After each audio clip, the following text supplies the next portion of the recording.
आजकल एक बहुत बड़ी कंट्रोवर्सी चली हुई है कि बाबा रामदेव के ऊपर बहुत बड़ा हमला हुआ है, वो भी सुप्रीम कोर्ट में। सुप्रीम कोर्ट के 2 जजेस ने बाबा रामदेव जी को ये कहा कि we will tear you apart, जी we will tear you apart, और पता नहीं क्या क्या कहा, जो कि अनएथिकल और इलीगल भाषा थी। एक जज के लिए ये कहना कि we will tear you apart, ये भाई आपने जो सजा देनी है दो। ये मतलब स्ट्रीट टॉक या स्ट्रीट भाषा जो है, गली की भाषा जो है आपको इस्तेमाल नहीं करनी चाहिए। आपने जो करना करो, जो आपका कानून अलाउ करता है, but he went outside the limit, मतलब अपनी लिमिट के बाहर जाके उन्होंने कहा कि ये कर देंगे वो कर देंगे। तो इस बात के ऊपर बहुत बड़ी कंट्रोवर्सी चली हुई है। कई लोग जो है ना, पिटीशन किसी ने डाली है ह्यूमन राइट्स कमीशन में कि क्या एक मुद्दई को जो जज है वो ये कह सकता है। उन्होंने ह्यूमन राइट्स कमीशन में डाली हुई है पिटीशन कि इस जज के खिलाफ कुछ ना कुछ एक्शन लिया जाए, और शायद राष्ट्रपति के पास भी जाए वो लोग। लेकिन उनका ये कहना कि आपने अपनी दवाइयों में ये कहा होगा, जो एलोपैथिक दवाइयाँ हैं वो बहुत ही ज़्यादा कोई इफेक्टिव नहीं है।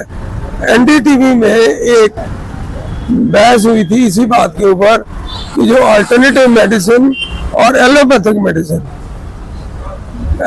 मेडिसिन को वो मेन स्ट्रीम मेडिसिन कहते थे, और अल्टरनेट मेडिसिन को वो यूनानी और आयुर्वेदिक मेडिसिन कहते थे।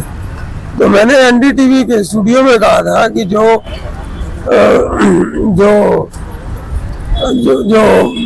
असली मेडिसिन है वो आयुर्वेदिक और यूनानी ही है, और जो एलोपैथिक मेडिसिन है वो कोई राहत नहीं देती, वो टेम्पररी रिलीफ देती है। इसलिए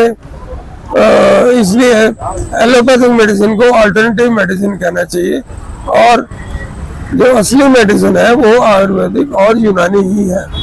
अब कोरोना काल में जो टीका बना भारत में वो काफ़ी सक्सेसफुल रहा, काफ़ी अच्छा रहा, लोगों को राहत मिली। मैंने खुद लगवाए 2 टीके, हमारे सारे परिवार ने वो दोनों टीके लगवाए थे, और उस वजह से हम बच सके, नहीं तो बहुत बुरा हाल था, बड़े काले दिन थे वो।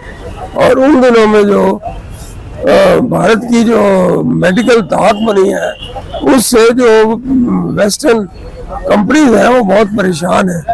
उनकी जो बनाई हुई मेडिसिन थी, जो टीका था, उससे कई लोग जो है ना उनको डेथ हो रही है उनकी, किसी को हार्ट अटैक हो रहा है, किसी को कुछ हो रहा है।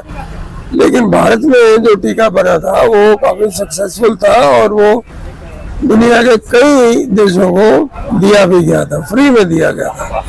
इस बात से उनको परेशानी है, और वो भारत की मेडिकल जो एफर्ट है, जो कंपनीज है, चाहे वो आयुर्वेदिक हो या एलोपैथिक हो, उसको वो तहस नहस करना चाहते हैं।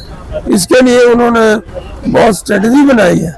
स्ट्रेटजी ये बनाई है कि जो इंडियन मेडिसिन है उसको पहले तो चुरा लो, फिर उसको पेटेंट करवा लो, और फिर अगर यहाँ कोई इसको इस्तेमाल करे तो वो उसके ऊपर केस कर दो।